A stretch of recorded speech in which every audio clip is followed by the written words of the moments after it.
आज आपको एक ऐसी खबर दिखाएंगे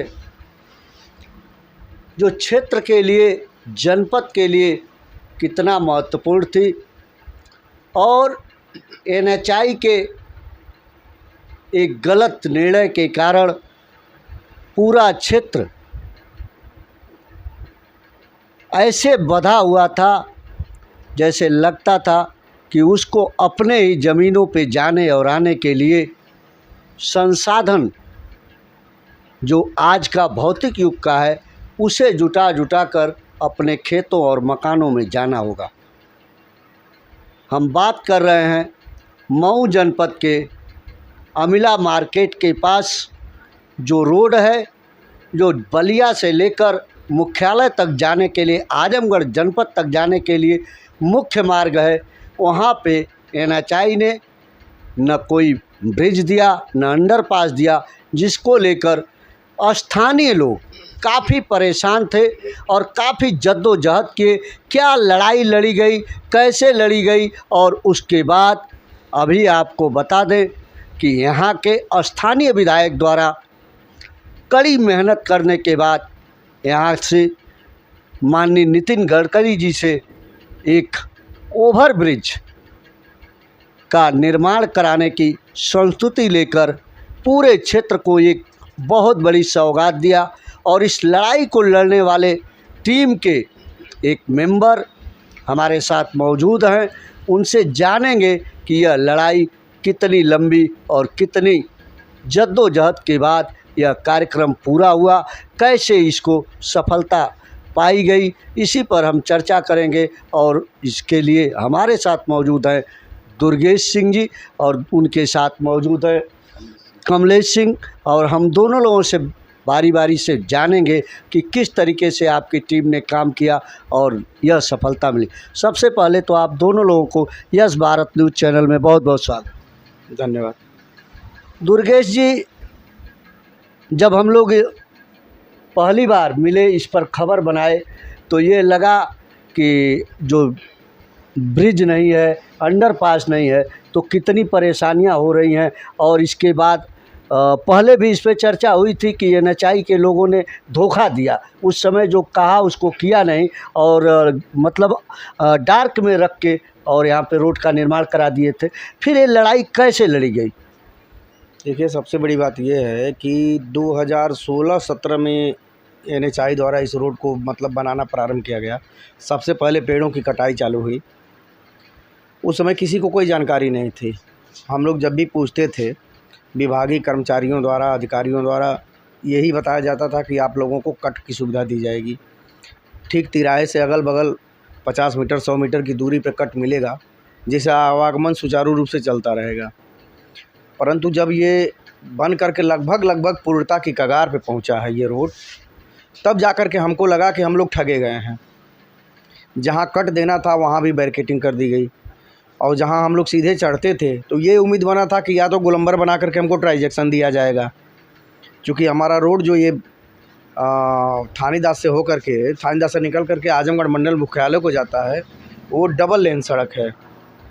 तो एनएचआई के रूल्स में जहाँ डबल लेन सड़क बनी हुई है वहाँ ट्रांजैक्शन दिया जाना चाहिए था, गोलंबर बना करके ट्रांजैक्शन होना चाहिए था, उसके अपने रूल में है। लेकिन उसने अपने रूल को भी फॉलो नहीं किया और हम लोग वहाँ भी ठगे गए। उसके बाद तुरंत बाद इन्होंने लोहे का गार्डर लगा करके मीडियन को भी बंद कर दिया और बाहर से जाली भी लगा दिया। हमारा सीधे 4 लेन पे पहुँचना ही बंद हो गया।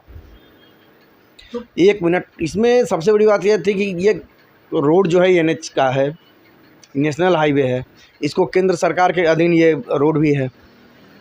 तो आम चट्टी चौराहों पे चर्चा में ये भी आता था, लोग मज़े भी लेते थे, लेकिन चटकारे लेकर के चर्चा भी करते थे कि हम लोग उत्तर प्रदेश वाले अब केंद्र सरकार की योजनाओं में शामिल नहीं हो सकते, क्योंकि उत्तर प्रदेश की सड़क से हम केंद्र सरकार की सड़क पे जा नहीं सकते हैं।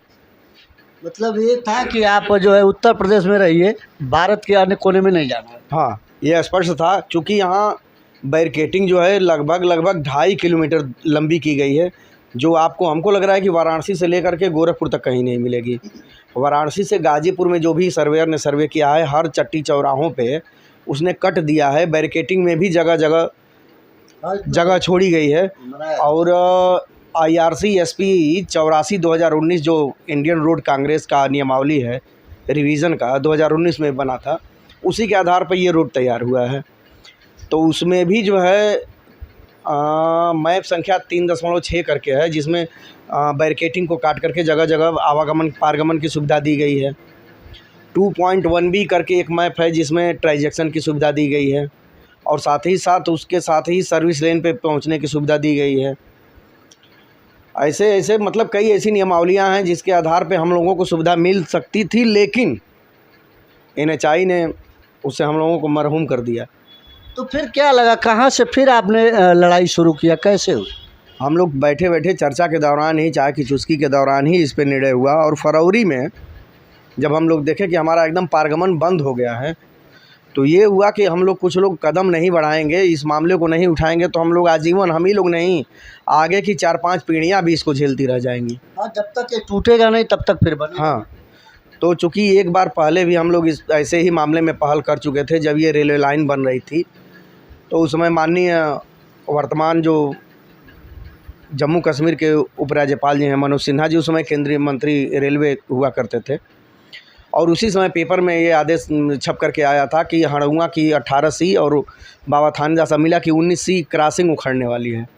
उस समय सांसद थे हमारे हरिनारायण राजभर जी, उनसे हम लोग वार्ता किए। उनके वार्ता के बाद सीधे हम लोग DRM से भी वार्ता किए, और तत्कालीन केंद्रीय रेल मंत्री हम लोग मनोज सिन्हा जी से भी वार्ता किए, और हर जगह अपनी बात उठाए थे। तो हमारी रेलवे क्रॉसिंग जो उखड़ने से बच भी गई, और आज वर्तमान समय में वो फर्स्ट क्लास की जो है अंडरपास के रूप में हमारे बीच में है, और लोग उससे लाभान्वित हो रहे हैं। तो इस मुद्दे पर हम लोग पहले भी पहल कर चुके थे, लड़ चुके थे, तो हम लोगों के अंदर जज्बा था, जोश भी था, और लोगों की इच्छाएं और उनका समर्थन भी हम लोगों के साथ था। तो हम लोग जनवरी-फरवरी 2023 में इसमें पहल शुरू किए, और सबसे पहले तो हम लोग अपने क्षेत्रीय विधायक माननीय रामविलास चौहान जी को यहाँ बुलवाए कि कम से कम हमारी समस्याओं से आप लोग अवगत हों, और इसके बाद जो भी हर संभव प्रयास आप कर सकें वो करें। तो फिर हम लोग उनके यहाँ उनके आवास पर भी गए। आवास पर जाने के बाद उन्होंने अपना लेटर पैड बना करके दिया, जिस पे हम लोग जाकर के जिलाधिकारी महोदय से भी मिले, परियोजना निदेशक गोरखपुर से भी मिले, और दोनों जगहों से हम लोगों को भरपूर सहयोग का आश्वासन भी मिला, और दोनों स्थानों से इस पे पत्राचार चालू भी हो गया। DM महोदय भी अपने स्तर से पत्राचार अपना शुरू कर दिए थे, और परियोजना निदेशक भी अपने स्तर से अपनी कार्रवाई चालू किए थे। फिर भी हम लोगों के मन में कहीं ना कहीं अंदर एक डर का माहौल था, डर व्याप्त था कि हो ना हो ये बहुत बड़ी चीज़ है, चूँकि हम लोग उतने बड़े स्तर के नहीं हैं जो इस मुद्दे को उठा सकें। लेकिन आज की जो सफलता है उसको यही कहा जा सकता है कि चींटी चढ़ी पहाड़। चींटी चढ़ गई। हाँ, चढ़ गई।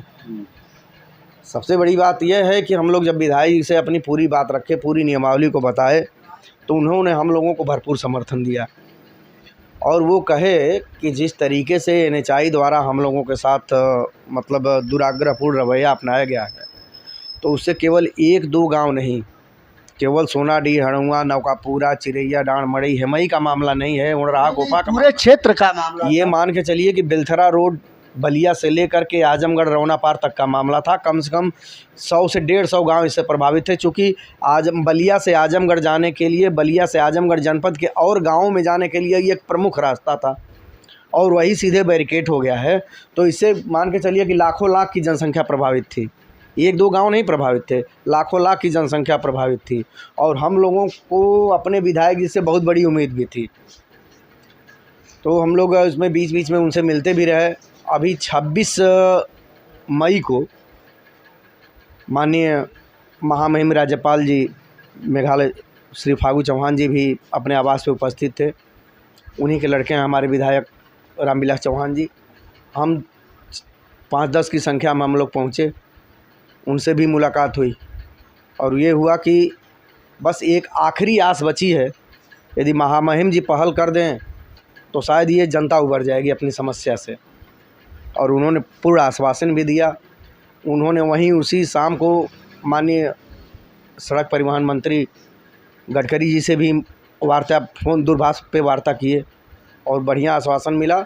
और 1 जून को शाम को 5 बजे माननीय गडकरी जी से आप महामहिम राज्यपाल जी का और माननीय विधायक विधायक का जी का। मुलाकात भी हुई इस संबंध में, और वहाँ से आश्वासन भी मिला, और विधायक जी स्वयं फ़ोन करके बताए भी, मुलाकात का फ़ोटो भी भेजे कि दुर्गेश जी आपके यहाँ का काम हो गया, और मान के चलिए कि पूरी बाज़ार अब बच भी जाएगी, बाज़ार में आवागमन भी सुचारू रूप से चालू हो जाएगा, और ये रोड जो NHI का रोड है ये सीधे ओवरब्रिज बन करके पूरी बाज़ार को पार कर जाएगा, जिसमें लगभग 500 से 700 करोड़ की बजट आएगी। बहुत बड़ा काम है। इसको लेके आप क्या कहेंगे कि विधायक जी ने किस लेवल पे, क्या विधायक होने का लाभ मिल गया, अन्यथा पब्लिक नहीं करा पाती? देखिए, ये पब्लिक के अकेले बस की बात नहीं थी। जब तक राजनीतिक पहुंच नहीं होगी इतना बड़ा काम संभव नहीं है, पहली चीज़। दूसरी चीज़ कि जो उत्तर प्रदेश में भी बीजेपी की सरकार है, केंद्र में भी बीजेपी की सरकार है, उसका भी लाभ मिला, और उससे कहीं अधिक विधायक जी के प्रयासों का लाभ मिला। क्या कहेंगे विधायक जी के लिए? देखिए, मैं बहुत कुछ नहीं कह सकता हूँ, उनके सम्मान में मेरे पास कोई शब्द नहीं है। जितना बड़ा वो काम किए हैं उसमें धन्यवाद शब्द भी बहुत छोटा है, कृतज्ञता जो भी जाहिर की जाए वो बहुत कम है। मैं ये कहूँगा कि लगभग 15-20 साल पूर्व जो मऊ जनपद का जब सृजन हुआ था, तो उस समय केंद्र में कैबिनेट मंत्री रहे, और यहाँ के कई बार सांसद भी रहे माननीय कल्पनाथ जी। उनको मऊ का जनपद के सृजन का श्रेय भी दिया जाता है, और यहाँ विकास पुरुष भी कहा जाता था। लेकिन मैं दावे के साथ कह रहा हूँ कि अब हमें उनकी अनुपस्थिति में दूसरा विकास पुरुष मिल चुका है। लगता है कि विकास होगा फिर? लगता नहीं, अभी आपको मुश्किल से हम कह रहे हैं कि 10 दिन बाद दिखाई देना शुरू हो जाएगा। सबसे बड़ी बात यह है कि हमारी बाज़ार को जो ओवरब्रिज मिला है वो भी माननीय विधायक जी के प्रयासों से मिला है। और एक और चीज़ जहाँ तक मुझे जानकारी मिली है कि दोहरी घाट से जो बंधा गया हुआ है दुबारी के लिए, बरसात के सीज़न में वहाँ का देवरांचल बाढ़ से ग्रसित हो जाता था, उनका आना जाना भोजन पानी सब कुछ बाधित हो जाता था। उस पर भी माननीय विधायक जी अपने प्रयासों से 900 करोड़ रुपया वो अवमुक्त कराए हैं उस बंदे के लिए। जी। तो मैं स्पष्ट रूप से कहूँगा कि माननीय विधायक जी हमारे लिए विधायक नहीं हैं, हमारे लिए एक महापुरुष का दर्जा हमारी नज़र में है, और वो विकास पुरुष का एकदम मेरे नज़र में एकदम विकास पुरुष का स्थान उनके लिए है। क्या कहेंगे यहाँ की जनता को जब यह खुशी मिली, जैसे आपके संगठन के लोग, भाई संगठित होकर ही 10-5 लोग आप मिलके इस काम को किए, और जब विधायक जी ने इसमें अपना रोल अदा किया, और माननीय महामहिम जी ने काफ़ी कुछ, मैं जानता हूँ कि उनके फ़ोन का भी बहुत बड़ा असर रहा। जो महामहिम जी का जो कद था वहाँ वह हम लोगों को लाभ, इस पब्लिक को लाभ, इस क्षेत्र को यह लाभ मिला। इस पर क्या कहें? देखिए, आज के 5 साल पूर्व जो है, 5-7 साल पूर्व में चूँकि हम लोग रेलवे क्रॉसिंग का लड़ाई लड़ चुके थे और हमको उसमें सफलता भी मिली थी, इसलिए मेरे स्थानीय निवासी जो भी हैं, मुझसे परिचित हैं, मुझको जानते हैं, वो लोग आशान्वित थे कि शायद हम लोग कदम बढ़ाएं तो इस पे कुछ काम हो सकता है। तो मैं चर्चा के दौरान ही, चूँकि आम जनता यहाँ कमेंट भी कर रही थी, एक हैं हम लोगों के परम मित्र भी हैं पुरुषोत्तम मधेसिया जी, उनके ऊपर ज़्यादा कटाक्ष था कि इन्होंने ही ओवरपास, अंडरपास, चाहे ओवरपास जो भी बनना था उन्होंने ही मना करके बंद करा दिया गया। लेकिन सबसे बड़ी बात यह है कि आम जनता को समझना भी चाहिए कि जो 5 करोड़ 4 करोड़ की बजट है, वो किसी एक आदमी के खड़ा होकर के मना करने से, मैं ही आज खड़ा होकर के जा कर के मना कर दूं कि मेरी बाज़ार बाधित होगी, आवागमन बाधित होगा, चाहे इस पार से उस पार जाना मुश्किल हो जाएगा, ये संभव नहीं है। नहीं, ये तो आरोप प्रत्यारोप चलेंगे, लेकिन यह जान लीजिए कि क्षेत्र में यह माननीय कल्पनाथ राय जी के युग के अंत के बाद यह पहला ब्रिज है जो मऊ में निर्मित होगा, और निश्चित रूप से विकास में यह एक कड़ी जुड़ेगा, और जिससे यहाँ की जनता लाभ लेगी, और क्षेत्र के अलावा जो दूर दराज से लोग आ रहे थे, जिनको ये समस्या हो रही थी, वो लोग भी लाभान्वित होंगे। यह बहुत बड़ा कार्य है, आसान नहीं है। कहना आसान होता है कि एक मकान बनाने में बहुत कुछ हो जाता है, और सरकार की योजनाएं तो बहुत होती है, लेकिन लाभ भी नहीं मिल पाता है। और यहाँ पे सब कुछ समाप्त हो चुका था, बन गया था, अब पुनः फिर बनाना है, और इसके बाद भी अगर यह कार्य हो रहा है तो इसके लिए आप और आपकी टीम और आपके लोग और यहाँ विधायक जी और महामहिम जी इस बधाई के पात्र हैं। और हमारे साथ दुर्गेश जी के साथ एक लोग और बैठे हैं, इनसे जानेंगे कि आप इस पे क्या कर रहे हैं, क्या कहेंगे इस ब्रिज के बारे में। मैं इस ब्रिज के बारे में यही कहूँगा कि यह रोड जिस प्रकार से बनकर तैयार हुआ, दोनों तरफ से आने जाने के लिए रोकने के लिए जाली लगा दिया गया। हम लोगों ने जब भी 4 लेन के अधिकारी कर्मचारियों से पूछते थे कि यहाँ का ड्राइंग क्या है, तो बोलते थे कि बीच में कट है, आप लोगों को आने जाने के लिए सुचारू रूप से व्यवस्था मिलेगी इस साइड से उस साइड। और धीरे धीरे 4 लेन के अधिकारियों कर्मचारियों द्वारा रोड को बनाकर तैयार कर दिया गया और बनाकर रोड आने जाने के लिए व्यवस्था जो थी रोक दिया गया। पूरब से पश्चिम जाने के लिए जो भी माताएं बहनें भाई जिनका भी खेत था रेलवे लाइन के उस साइड, वहाँ आना जाना मुश्किल हो गया उन लोगों को। और पूर्व साइड के लोगों को पश्चिम साइड आने जाने के लिए बहुत दिक्कत होने लगी। उसके बाद जब हम लोगों ने देखा कि अब हम लोग चाय तक नहीं पी पाएंगे पुरुषोत्तम जी की दुकान का, तो हम 10 लोगों ने मिलकर एक टीम बनाई और माननीय दुर्गेश जी के द्वारा एक संघर्ष समिति का गठन किया गया और निर्णय लिया गया कि हम लोग किसी भी हाल में जहाँ तक लड़ाई लड़ना होगा इसके लिए हम लोग लड़ेंगे, चाहे जहाँ भी जाना होगा हम लोग जाएंगे। और इस कट को या तो हम लोग कट मांगेंगे, अंडरपास मांगेंगे, लेकिन तो आने जाने के लिए पूर्व से पश्चिम के लिए हम लोग ज़रूर रोड को छोड़वाएंगे।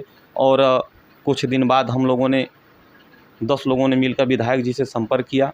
विधायक जी को सारी बातों से अवगत कराया गया।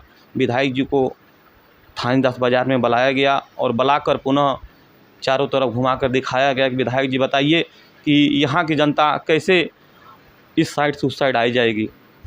विधायक जी ने देखा, समझा और बताए कि मैं इसके लिए आप लोगों के साथ हूँ, जहाँ भी आप लोग कहेंगे, जैसे भी आप लोग कहेंगे, मैं अपनी बात रखने के लिए तैयार हूँ। विधायक जी ने आश्वासन दिया, हर तरह से आश्वासन दिया कि मैं कोशिश करूँगा कि यहाँ अंडरपास बने और कहे कि आप लोग पुनः लेटर को तैयार करिए और आइए, जैसे भी आप लोग कहेंगे मैं आप लोगों के साथ हूँ। माननीय विधायक जी के आवास पर हम लोगों ने दुर्गेश जी के नेतृत्व में हम 10 लोगों ने लेटर को तैयार किए। परियोजना निदेशक को, माननीय जिलाधिकारी को लेटर को तैयार होने के बाद हम लोग लेकर माननीय विधायक जी के आवास पे गए और माननीय विधायक जब उस पर सिग्नेचर किए और माननीय जिलाधिकारी जी से भी बात किए और परियोजना निदेशक गोरखपुर से भी बात किए और बताए कि मैं कुछ लोगों को भेज रहा हूँ, उनकी बातों को आप गंभीरता से लीजिएगा, उस पर अमल करिएगा, उस पर कार्रवाई ज़रूर करिएगा। हम लोग अगले ही दिन परियोजना निदेशक गोरखपुर से जाकर मिले और उनको सारी बातों से अवगत कराया गया। जब यहाँ का ड्राइंग बुक खोला गया कि आखिर ये बताइए, परियोजना निदेशक से यही बात हुई कि ये बताइए कि गोरखपुर से मर्दा तक जिसने भी सर्वे किया, हर बाज़ार में बिल्डअप एरिया देकर वहाँ अंडरपास बनाया और मर्दा से लेकर गोठा तक जिसने भी सर्वे किया, बिल्डअप एरिया में कहीं भी अंडरपास नहीं दिया गया। क्या ये मऊ के साथ दुर्व्यवहार नहीं है सर्वेयर का? यही देख लीजिए, गोठा से लेकर गोरखपुर के बीच 9 अंडरपास है। क्या यहाँ का सर्वेयर ने गलती नहीं की? मऊ के सर्वे ने कैसे गलती कर दी? जब उनका खोला गया, रजिस्टर खोला गया तो देखा गया कि अमिला में बिल्डअप एरिया दिया गया है, उसके बावजूद भी यहाँ ड्राइंग में अंडरपास नहीं दिया गया। माननीय दुर्गेश जी ने हर तरह से हर कानून को, हर धारा को खोला और पीडी को समझाया, बताया कि हम लोग हर तरह से इच्छुक हैं कि वहाँ अंडरपास बने ताकि हमारा आवागमन शुरू हो। पीडी ने आश्वासन दिया और विधायक जी के पैड पर संस्तुति सहित लिखकर कार्रवाई करने का आश्वासन दिया कि आप लोग स्पष्ट रहिए, आप लोग लड़ाई को लड़ते रहिए, ज़रूर सफलता आप लोगों को मिलेगी। पीडी ने गलती को माना और आगे अपनी कार्रवाई किया। फिर उसके अगले दिन हम लोगों ने जाकर जिलाधिकारी जी से मऊ से मिले और जिलाधिकारी जी भी आश्वासन दिए कि आप लोग लड़ाई को लड़ते रहिए, आप लोगों को भी ज़रूर सफलता मिलेगी। मैं ये आप लोगों का लेटर ज़रूर आगे अधिकारियों को अवगत कराऊंगा और अवगत कराए। माननीय विधायक जी ने पुनः आगामी 26 तारीख को 26 मई को अपने आवास पर आए थे। माननीय महामहिम जी भी आवास पर आए थे। हम लोगों को जैसे ही सूचना हुई, माननीय केंद्रीय मंत्री जी के नाम से एक आखिरी लेटर, दिल में तो अब इच्छा बहुत थी कि हम लोगों को अंडरपास मिल जाए ताकि हम लोगों का आना जाना सुचारू रूप से शुरू हो जाए थानीदास में। आखिरी इच्छा लेकर महामहिम जी के दरबार में हम लोग पहुँचे 10 लोगों की संख्या में, और महामहिम जी से भी मुलाकात हुई, विधायक जी से भी मुलाकात हुई, माननीय रामविलास चौहान जी, माननीय मधुबन के विधायक जी जो हैं उनसे मुलाकात हुई। 10 लोग हम लोग गए, माननीय दुर्गेश जी, पुरुषोत्तम जी और देवेंद्र जी, शिवशंकर जी, अमीन साहब भी थे, और एक मास्टर साहब ब्रिजभूषण सिंह थे, मास्टर साहब खनगा के फूलचंद सिंह भी थे। ये 10 लोगों की संख्या में हम लोग गए और महामहिम जी का पैर छूकर आखिरी इच्छा जताई कि महामहिम जी अगर आप इसमें एक बार पहल कर देंगे तो निश्चित रूप से उम्मीद है कि यह अंडरपास ज़रूर पास हो जाएगा। महामहिम जी ने आश्वासन दिए कि मैं आप लोगों के कहने के अनुसार आज ही माननीय नितिन गडकरी जी से बात करूंगा, और इसी बार मैं जाकर नितिन गडकरी जी से मिलकर ज़रूर आप लोगों को खुशखबरी सुनाऊंगा। और माननीय महामहिम जी ने इस पहल को किया और हम लोगों को अगले ही दिन करीब 1 जून को 4-5 दिन बाद 1 जून को माननीय विधायक जी रामविलास जी का फ़ोन आया दुर्गेश जी के पास कि दुर्गेश जी आप लोगों को बहुत बड़ी खुशखबरी है, पिताजी के आश्वासन के बाद आप लोगों को एक थानीदास में बहुत ही लंबा ओवरब्रिज मिल गया है, जो बाज़ार भी बचेगी आपकी और लंबा ओवरब्रिज बनकर आप लोगों के बीच में तैयार होगा, जो आने जाने के लिए सुचारू रूप से व्यवस्था शुरू होगी। हम लोगों ने जब इस बात को सुना, दुर्गेश जी ने जब हमको बुलाए और बताए कि बेटा ये फ़ोन आया था विधायक जी का और हम लोगों का जो लड़ाई थी सफल हुई, और यहाँ एक बहुत ही लंबा लगभग 600 से 700 करोड़ के बजट से ओवरब्रिज बनने जा रहा है। अब उसको सुनकर हम लोग खुशी से झूम उठे और माननीय विधायक जी को और महामहिम जी को बधाई देने लगे। फेसबुक के माध्यम से, अपने सोशल मीडिया के माध्यम से विधायक जी को बधाई दिए, महामहिम जी को बधाई दिए, धन्यवाद दिए कि विधायक जी शायद कल्पनाथ राय जी के बाद एक ऐसा नेता मिला है जो पहली बार ओवरब्रिज थानीदास में बनवाने का काम किया है। हम तहे दिल से माननीय विधायक जी को धन्यवाद देना चाहेंगे, महामहिम जी को धन्यवाद देना चाहेंगे। आपने यहाँ के लोकल जनता के बारे में, माननीय महामहिम जी तो लगभग 7 बार यहाँ के विधायक रहे हैं, घोसी क्षेत्र से और नथुपुर से। यहाँ की जनता से हमेशा रूबरू रहे हैं। यहीं पुरुषोत्तम जी की दुकान पर आकर उनका चाय पीना होता था, हम लोग मिलते थे, हमारे पिताजी मिलते थे। बहुत ही अच्छा और स्वभाव व्यक्ति के धनी थे, हमेशा सहयोग की भावना से ही बात करते थे। मैं विधायक जी को, महामहिम जी को धन्यवाद देना चाहूँगा कि आपने इतना बड़ा काम करके यहाँ की जनता को सम्मान देने का कार्य किया है। और माननीय नितिन गडकरी जी को भी धन्यवाद देना चाहूँगा कि आपने महामहिम जी के बातों को गंभीरता से लिया और बाबा थानीदास के धरती पर इतना बड़ा ओवरब्रिज लगभग 600 से 700 करोड़ के बजट से बनने का स्वीकृति प्रदान किया। बहुत बहुत धन्यवाद। ये देख रहे हैं ना, एक छोटा सा काम, पब्लिक का एक छोटा सा काम है, और इसको करने के बाद पब्लिक का आपको कितना धन्यवाद मिलता है, यह उन नेताओं को भी सोचना चाहिए कि जब पब्लिक का काम होता है तो पब्लिक कहाँ बैठाती है और नहीं होता है तो कहाँ बैठाती है।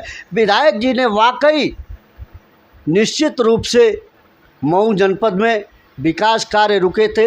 रह गई बात, विकास छोटे बड़े सारे लोग कर रहे थे, लेकिन जिस लेवल का विकास, जिस लेवल का कार्य होना चाहिए था, वह सारे कार्य बंद थे।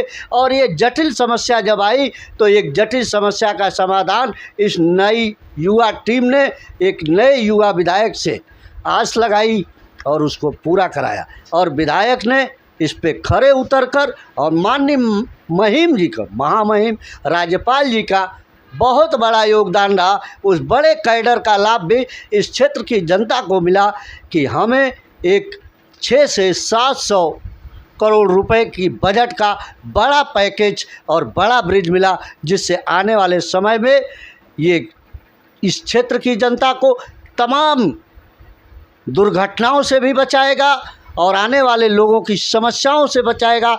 कितने विद्यालय हैं, कितनी बच्चियां जाती हैं, तमाम लोग इससे परेशान थे, सारे लोग खुश हैं। पूरा माहौल यह बता रहा है कि इस ब्रिज के आने के बाद बहुत बड़ी सफलता अर्जित हुई है।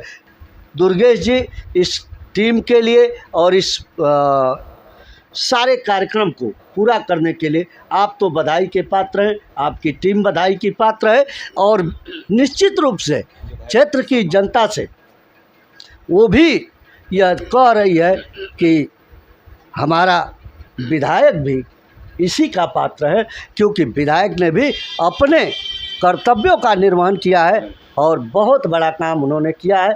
इसके लिए आप लोगों को और विधायक जी को यहाँ की जनता बार बार सम्मान देगी। और आप देखते रहिए यस भारत न्यूज़। मैं संजय मिश्रा।